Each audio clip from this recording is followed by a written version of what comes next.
This week on today's Homeowner, we're kicking off a massive renovation. We're remaking a classic American home to fit a 21st century family's lifestyle. This is a big one, so don't miss it.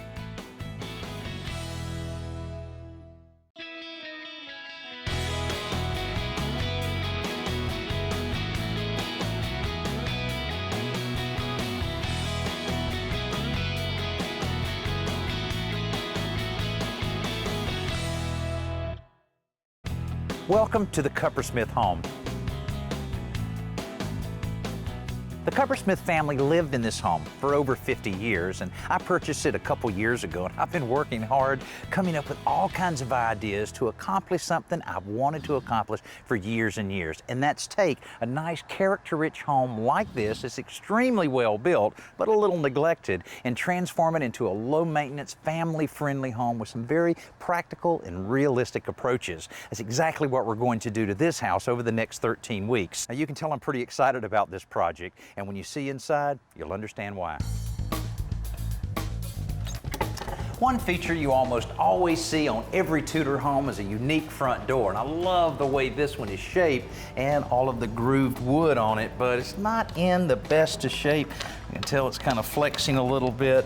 I'm sure we'll be replacing that, but I love the way it looks, so I think we'll match it exactly like that. Now, one thing we're not going to remove from this house is something that everybody likes when they come into the house, is this fireplace mantle. Looks like it's marble, maybe some type of granite. We're gonna find that out and also find out the best way to restore it to the way it looked back in 1926. Hey, it's a pretty nice looking living room, plenty of room here, and also nice sized dining room in here.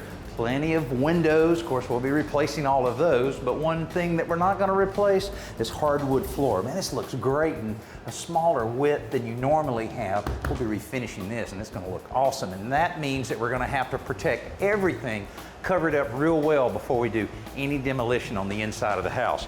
Hey, I thought this was kind of neat. Looks like a little door an elf would live in or something. It's kind of cool how it's a little small and utilizing all of that space that we have under the stairs. We may even enlarge that a little bit. Now, speaking of enlargement, look at this, how small this little bathroom is. Ceiling's only well, less than 5 feet, very small footprint. We definitely will have to do something there. It's also kind of odd that it's got the window that looks out into the sunroom there. I guess if you're having a party, you can keep the conversation going no matter where you go. Hey, when you're talking about a kitchen, you have to have a family-friendly kitchen, and even though this one is not the original kitchen and has been upgraded, it still needs a lot of work to make it more functional. So we have a lot of work ahead of us here. And think about this. This house is in Mobile, Alabama. It's a very hot part of the country, and this house never had any air conditioning in it until just over the last few years when a couple window units were installed. Pretty tough family to make it through the hot summers down here. Now let me show you a little porch area out here, give you kind of an idea of how a house like this evolves. Wood floor here would indicate, especially since it has a bit of a slope to it, that this originally was a small little porch. But at some point they enlarged it and built this little sunroom area. And you can tell that this was originally outside because the bricks are still exposed here.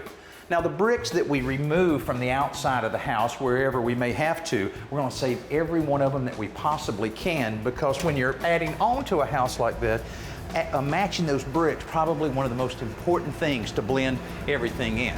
Hey, we're talking about character. Nothing brings character to a house better than a nice looking staircase. And even though this one isn't really that wide, we're going to save every bit of it, refinish it. It should look great. Now, I can't imagine how many times I'll be walking up and down these stairs over the next few months. Now, downstairs, those air conditioners are doing a fair job in keeping it fairly tolerable, but up here, it is really, really hot. Now, check out this small room here. Doesn't have a closet. It'll need a closet in order for us to convert that to one of our bedrooms. Fairly small, and this one, same way, fairly small, but at least it has a closet. We'll do a little bit of work in here, and it should be just perfect for a child's bedroom. Now, speaking of closets, check this funky closet out. Apparently original to the house, has a mosaic shower bottom in it here, and some type of tile on the walls to use as a shower, but they converted it to a closet at some point.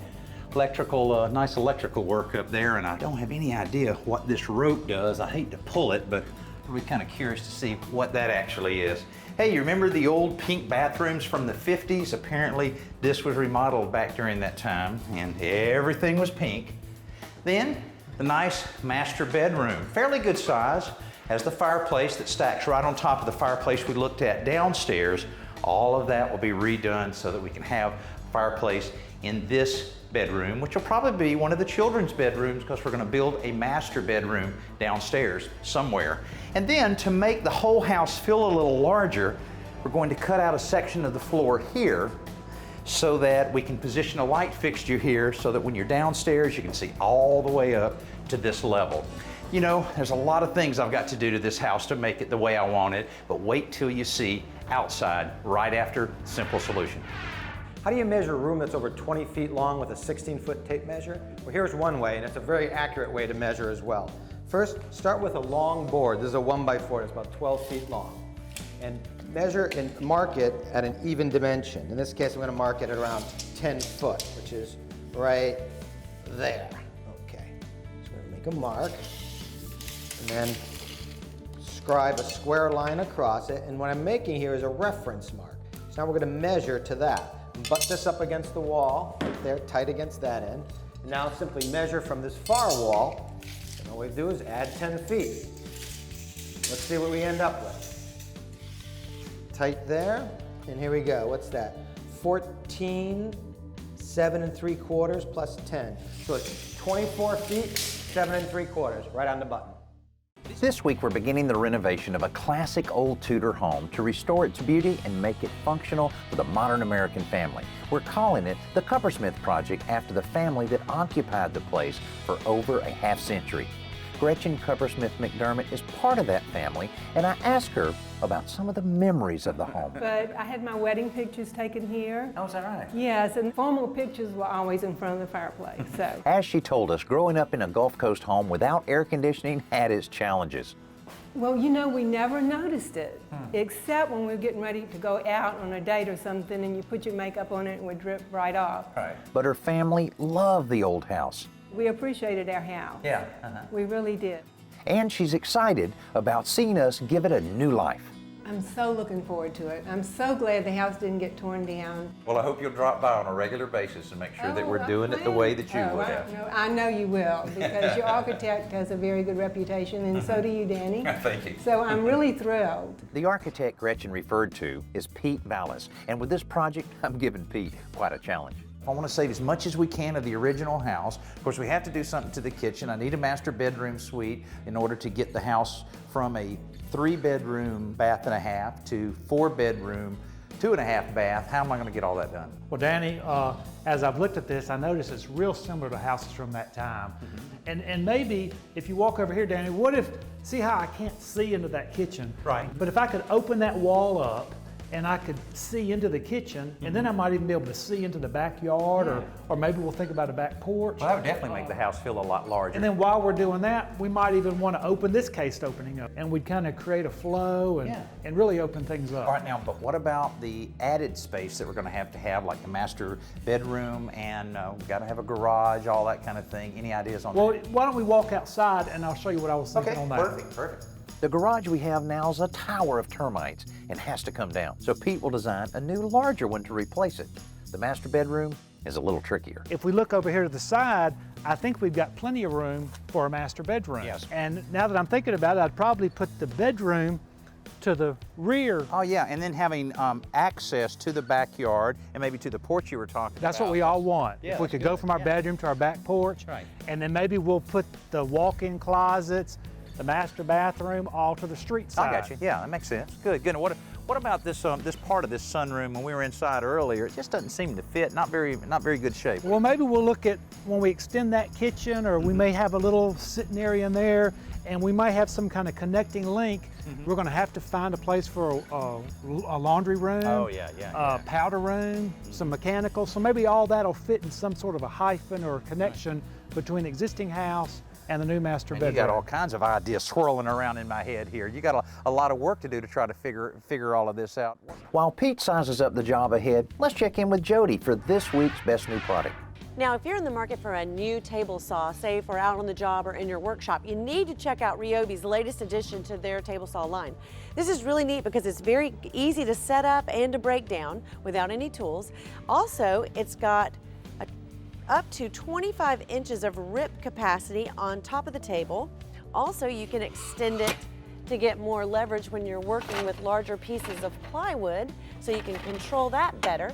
But I think the best feature of all on this particular one is the safety guard around the blade. Now, take a look at this. It's a dual coverage on either side, but the nice thing is if you need to create like a 45-degree angle or a bevel cut, watch how that guard follows and completely covers that blade as you're working. You know, most times if you had a guard and you put it at an angle, the guard is going to stop about there, but look, with this one, because it moves independently on either side, it's going to protect you every time. And that is a great feature to have. You know, it's really important to have good tools, but there's nothing more important than having a safe tool.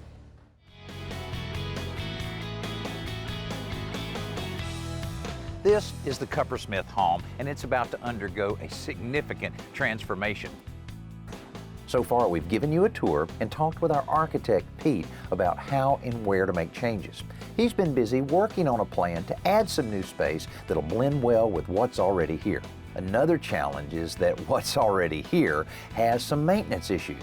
There's water-damaged wood, leaky windows, and cracked stucco all around the outside of the house. So we want our renovation to correct those problems and make this place as low maintenance as possible. Another concern is the overgrown landscaping because this house has been vacant for the past few years. So I asked a buddy of mine, landscaper Tony Seymour, to look it over and offer some advice about what we should get rid of and what we should save. Can you make this look good? Probably not. Oh, okay. Not with what's existing. They're really just overgrown. Been here for decades and decades. Very difficult to move. I'd probably start new with new ideas and new plants going in this particular area of the yard. Well, I'm planning on this place looking pretty darn good. I don't want to block the view of that anyway. Right, and it will take away from the house with this monstrosity on the side. I mean, none of this, these are, what, a lot of these are azaleas. You know, these are almost like weeds, these azaleas. Yeah. With a plant that's aged like this, there's no way that you're going to regain the integrity of this plant. Yeah. Better to remove it. Not even worth considering trying to salvage again a plant such as that. Pecan tree, it's got like some kind of vine or something that's just covered the whole thing. The tree itself has many weak spots in it. It's really a dangerous tree in a situation where it's leaning in that. Somebody probably better move their truck there. Even though as much as we like picking up the pecans, it's kind of a dangerous tree. As we talked, I began to notice a pattern to Tony's suggestions. But again, because of the caliper, the damage on the bottom of the tree, wouldn't even consider trying to salvage it. Get the plants out, just not worth to even consider saving them. Remove the plants, better to remove it. Then I began to catch on to his motive. And I guess being a landscaper like yourself, the more plants we take out, the more plants you'll put in. Do you notice I might have been leaning that way? It happens, but yes, sir, in this case, you're best to remove all of this overgrown material. And if by chance you happen to need additional plants, you can talk to me then also. Good, Tony. Thanks, buddy. Boy, it really surprised me that Tony recommends removing just about every plant and tree on this whole lot. But what he said did make a lot of sense, that, you know, these things are just not that healthy. They're all overgrown, kind of all misshaped. And even if you took the time to dig all these plants up and put them in containers, keep them watered, then replanted them several months from now, they're still going to be unhealthy and they're just not going to look just right. So when we have our demolition contractor come out, he'll be removing the old garage that's so rotten. Also, part of the sunroom that's on the original house has to go because of an addition that we're building on this side. We'll have him take care of not only cutting all of this down, but digging up the roots on that and taking care of a few stumps for us. Wesley May is our demolition contractor, and he's tearing into this project with a vengeance. He and his backhoe are making quick work of those shrubs and bushes around the house that Tony suggested that we get rid of.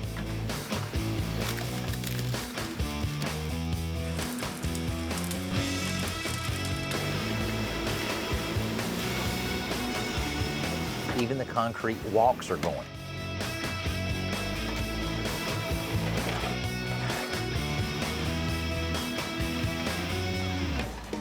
Anything that won't be part of the new plan is out of here. Wesley's crew includes his wife Nina, and she's taking down a massive stand of invasive bamboo behind the old garage to reclaim some of the backyard. Now, speaking of the garage, when Wesley turns his attention to it, things really start to get interesting. It's amazing to watch him patiently and methodically pick it apart piece by piece.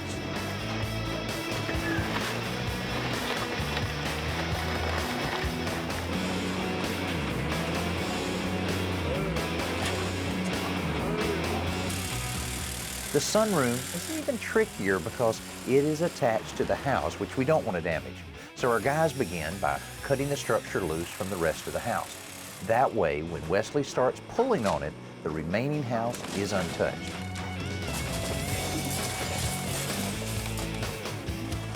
If a surgeon had to operate with a 20,000-pound backhoe, it would probably look a lot like this. While Wesley and his crew continue cleaning up their work here, let's take a break and do some thinking green. Batteries sure have come a long way in the last 20 years, from heavy-duty type to copper tops to lithium-ion, just like the ones I use in my cordless power tools. But if you really want to make a green difference in the world, you need to make the switch to rechargeable batteries. The average U.S. citizen disposes of 8 batteries each year. Multiply that by the number of people in this country, and you come up with a whopping 2 billion batteries that get dumped every year. If you replaced only 10% of those batteries with rechargeable ones like these, you would keep 33 million pounds of batteries out of the landfills. And if you're one of those people that use a lot of batteries, and I know a lot of those kind of people, then you're saving about $800 over the lifetime of a rechargeable battery. So help protect the environment, save some cash. Seems like a bright idea to me.